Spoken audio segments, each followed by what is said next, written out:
4. Ky parlament duhet futet në shina dhe duhet fillojmë me rendin e ditës.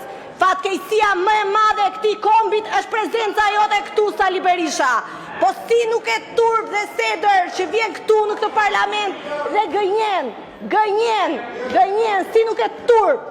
Si nuk e turp kur përfshin të mitur në vijën e parë me pllaka guri në dorë. Si nuk e turp kur paguan adoleshentët për të ardhur në protestë.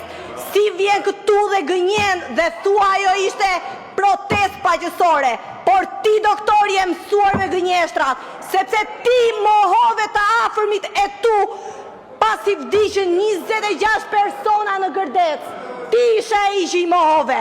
Sa më shumë që i sulmon shqiptarët, aq më shumë të njohin ata dhe aq më shumë do të groposin shumë shpejt. Janë në kilometrin e fundit zgjedhjet vendore që të tregojnë rezultatin si asnjëherë tjetër.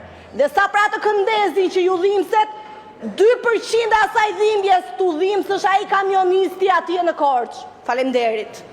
Sot duhet kishte të kritikuar drejtuesin tuaj madhështor. Dhe doktor, kam një replik me ju, ose jo replik, se s'm ke përmendur, po e kam drejt për drejt me ju.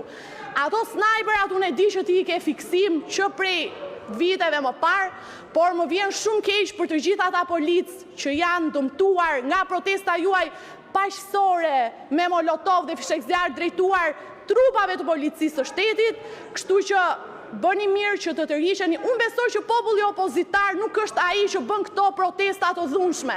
Jo, populli opozitar di të protestojë në mënyrë paqësore, jo me dhunën që ju nxisni.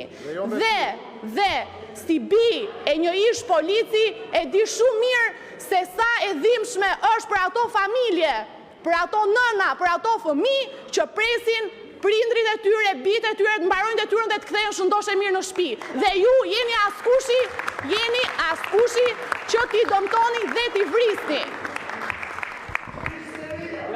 Meqense këto fjalët janë normë dhe rregulloria nuk po respektohet, madje ky kryetari non grata i Partisë Demokratike sapo tha që është një gjuhë popullore për njerëzit e të na kuptojnë.